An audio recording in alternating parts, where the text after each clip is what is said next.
What if one person, acting alone, could change the course of World War II?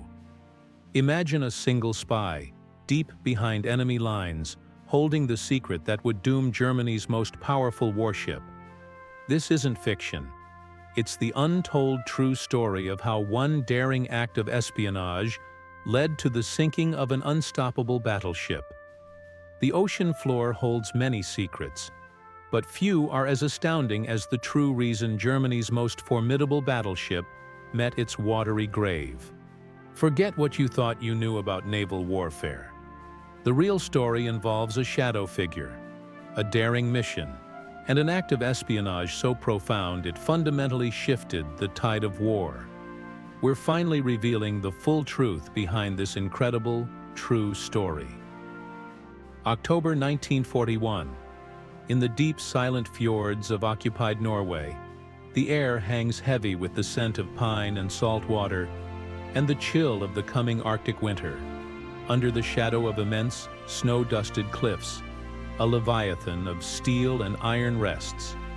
It is the Tirpitz, the sister ship to the infamous Bismarck, a 52,000-ton behemoth whose very existence casts a long, dark shadow over the Allied war effort.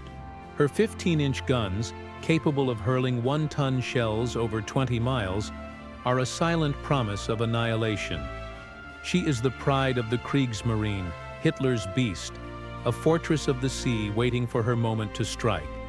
To the Allied convoys braving the perilous Murmansk run, she is not just a ship. She is a nightmare made real, a constant paralyzing threat lurking just over the horizon. Winston Churchill himself would declare, "The destruction or even the crippling of this ship is the greatest event at sea at the present time. No other target is comparable to it." The strategic importance of the Tirpitz could not be overstated.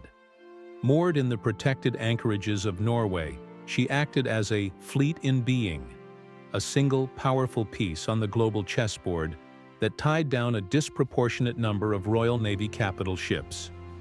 Carriers, battleships, and cruisers that were desperately needed in the Atlantic and the Pacific were instead held in reserve, perpetually guarding against the Tirpitz's potential breakout. Her mission was simple yet devastatingly effective: to terrorize the Arctic convoys carrying vital supplies to the Soviet Union. Even the mere rumor of her sailing was enough to scatter entire fleets. In July 1942, the fear of a Tirpitz attack caused the ill-fated convoy PQ-17 to disperse, leading to the slaughter of 24 out of its 35 merchant ships by German U-boats and aircraft. The Tirpitz never even fired a shot. She didn't have to. Her power was in her potential, a psychological weapon as much as a naval one. The Admiralty in London was obsessed, launching dozens of operations, from commando raids to aerial bombardments, all ending in failure. The ship seemed invulnerable, protected by torpedo nets, smoke screens, and the labyrinthine geography of the Norwegian coast. A new approach was needed. The war would not be won by battleships alone. It would be won by information. Deep within this fortress of fjords and fear, a different kind of war was being waged. It was a war of whispers, of secrets passed in crowded markets, of information scribbled on scraps of paper and transmitted through the crackle of a hidden radio. At the center of this clandestine web was a mild-mannered Norwegian named Torstein Rabi. He was not a soldier in uniform or a hardened commando. By day, he was an ordinary man, a face in the crowd of a subjugated nation. But by night, he was the eyes and ears of London, an agent of the British Special Operations Executive, codenamed Alexander. From a hidden attic in the German-occupied town of Alta, Rabi operated his clandestine radio, a simple transmitter that became the most critical weapon in the fight against the Tirpitz. Each message he sent was a roll of the dice, a dance with death. The German Abwehr, with its sophisticated direction-finding equipment, was constantly hunting for him, a game of cat and mouse where the price of being caught was torture and execution. For the crew of the Tirpitz, life in the Norwegian fjords was an unsettling mix of supreme confidence and stagnant boredom. They were the elite of the Kriegsmarine, serving aboard the most powerful warship in the world. They felt untouchable, shielded by their massive armor, their formidable guns, and the impenetrable landscape. Their days were structured by the rigid discipline of naval life. Drills, maintenance, and the constant readiness for a battle they believed would be a glorious, decisive victory. They expected to sail forth into the Atlantic, to meet the Royal Navy in a climactic showdown, and prove the supremacy of German engineering and fighting spirit. Instead, they experienced the slow, grinding reality of a ship trapped in a gilded cage. The long, dark winters, the isolation, the endless waiting. It all began to erode the initial sense of invincibility.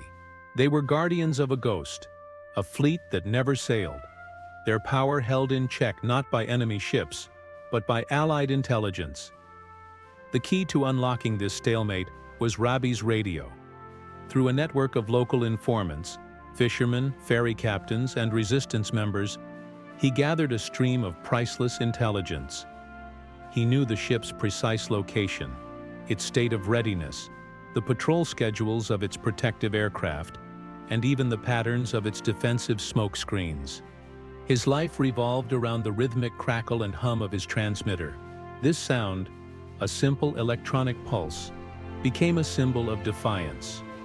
While the thunder of the Tirpitz's guns remained silent, the persistent whisper of Rabi's radio reached across the North Sea. It was a sound of hope for the Allies and a death knell for the beast.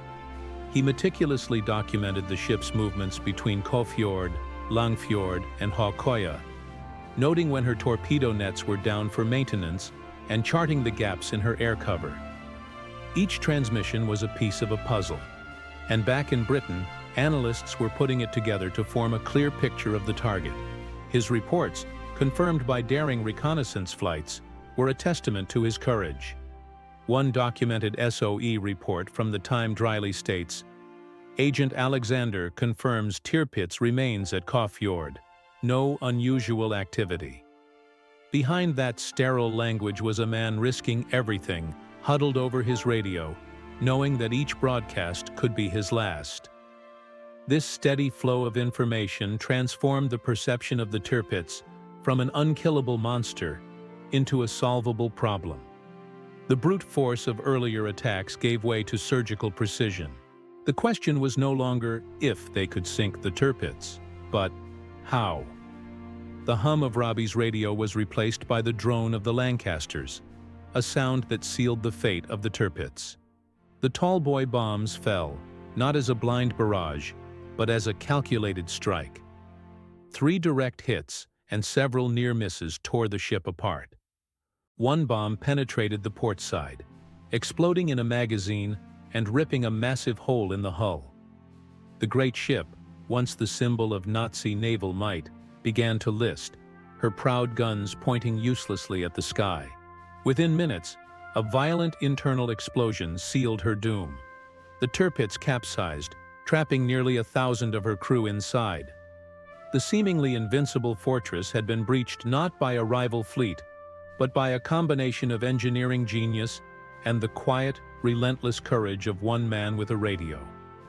The sound of that transmitter, a mere whisper against the might of the Third Reich, had culminated in a thunderous roar of destruction. It was the sound of freedom, echoing through the Norwegian fjords. The sinking of the Tirpitz was more than the destruction of a single ship. It was a profound strategic and symbolic victory.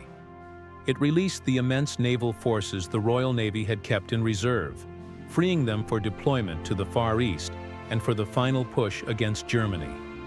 But more importantly, it was a testament to a deeper truth about the nature of warfare and ideology. The Nazi regime had built its power on the visible, the monumental, the overwhelming, colossal ships, massive armies, and grand spectacles. They believed in the power of steel and brute force, yet they were defeated by the invisible, by the courage of an ordinary man, the resilience of an occupied people, and the unstoppable flow of information. Torstein Rabi, the quiet radio operator, embodied an idea that was the antithesis of fascism, that one individual, armed with truth and conviction, could challenge and ultimately overcome a tyrannical machine.